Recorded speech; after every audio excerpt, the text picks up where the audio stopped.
उठाकर सबसे पहले जयकारा लगाएंगे, बोलिए श्रीमद् भागवत महापुराण की।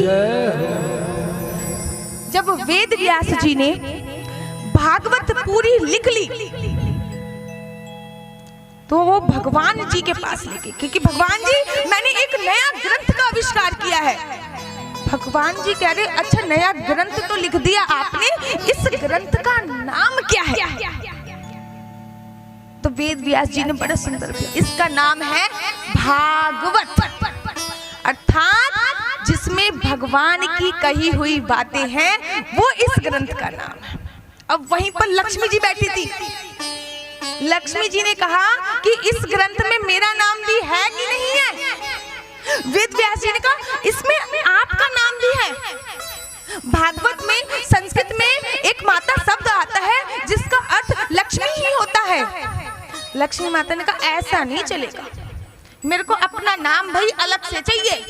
आजकल की मैया भी ये कर देती हैं, पति कहते हैं मैं प्रॉपर्टी ले रहा हूँ अपने नाम करा रहा हूँ, ऐसा थोड़ी चलेगा, मेरा नाम अलग से करो पहले। जोशी जी आपके साथ होता है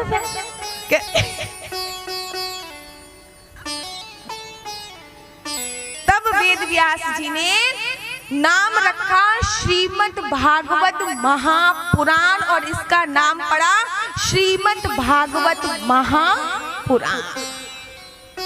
और श्रीमद् भागवत महापुराण में सत्य की, भगवान को सत्य का रूप बोला गया है और भगवान को सत्य कहकर ही उनकी पूजा अर्चना वंदना करी गई है।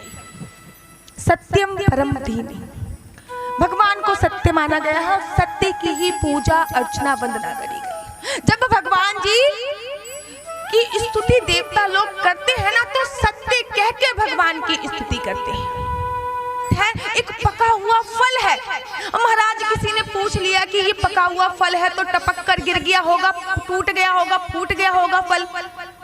तो व्यास जी कहते हैं ऐसे नहीं टपका, ये कैसे टपका है? ये पीढ़ी दर पीढ़ी टपका है। नारायण जी ने किसको सुनाई भागवत? ब्रह्मा जी। ब्रह्मा जी ने अपने पुत्र को नारद जी को, नारद जी ने किसको सुनाई? नारद जी ने व्यास जी को, व्यास जी ने किसको सुनाई? अपने पुत्र सुखदेव को। और सुख कौन है? अभी कथा आएगी बताऊंगी। जब सुखदेव जी का मुख इस भागवत में लग गया तो भागवत अति उत्तम और अति मीठी बन गई और सुखदेव मुनि ने सूत जी और सोनक आदि 88,000 और परीक्षित जी महाराज सबको तो ये हमेशा पीढ़ी दर पीढ़ी आई हुई है कथा। चलिए नेमिषारण की पावन धरती पर चलते हैं। नेमिषारण की पावन धरती पर सोनक आदि 88,000 ऋषि बैठे हुए हैं। देखिए जो सोनक है ना वो किसी एक ऋषि का नाम है। सोनक ऋषि कोई एक ऋषि थे। जब वो 5-6 वर्ष की अवस्था में थे तो एक अपने पिताजी के साथ घूमने गए तो सोनक जी के पिताजी ने बोला बेटा सबका अपना अपना लक्ष्य होता है कि बड़े होके ये बनेंगे, बड़े होके वो बनेंगे, आप बड़े होके क्या बनोगे? अब सोनक जी सोच में पड़ गए कि मैं बड़े होके क्या बनूंगा। तभी सोनक जी ने बोला कि पिताजी मैं बड़े होके ऋषि बनना चाहता हूँ, मैं बड़े होके भगवान का गुणगान करना चाहता हूँ। और जहाँ पर सोनक जी तीर्थ करने गए थे नेमिषारण में, वहाँ पे 88,000 ऋषियों ने देखा सुना कि एक 5 वर्ष का बालक ये संकल्प ले रहा है कि मैं ऋषि बनना चाहता हूँ, मैं भगवान के गुणगान करना चाहता हूँ। तो सभी 88,000 ऋषि आ गए और बन गए सोनक आदि 88,000 ऋषि। तो सोनक आदि 88,000 ऋषि सूत जी महाराज जी को प्रणाम करते हैं नेमिषारण की पावन धरती पर और बोलते हैं कि प्रभु हमारे मन में कुछ संशय है और 6 संशय है। 6 प्रश्न करते हैं उनसे। पहला प्रश्न कि प्राणी मात्र का उद्देश्य क्या है? क्या उद्देश्य है प्राणियों का? इनका कल्याण कैसे होगा? दूसरा प्रश्न, अरे इतने सारे पुराण हैं, उपनिषद हैं, हम कौन सा पुराण पढ़े, हम कौन सा उपनिषद पढ़े, हमें पता नहीं है। सारे उपनिषदों का जो सार है वो आखिर क्या है, कृपया कर हमें बताइए। तीसरा प्रश्न कि भगवान अवतार कब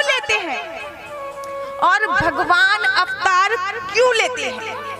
और महाराज चौथा प्रश्न कर दिया है कि भगवान के अवतार का लक्ष्य क्या है।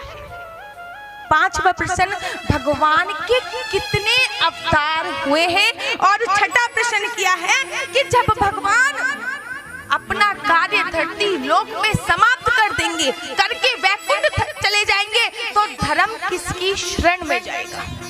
ये 6 प्रश्न करे हैं सौनक आदि 88,000 ऋषियों ने सूत जी से। सूत जी इन प्रश्नों को सुन के महाराज गदगद हो गए। और जो सूत जी जब इन प्रश्नों को सुनकर गदगद हो गए तो उन्होंने अपनी गुरु की वंदना करी और अपने गुरु सुखदेव मुनि को याद किया।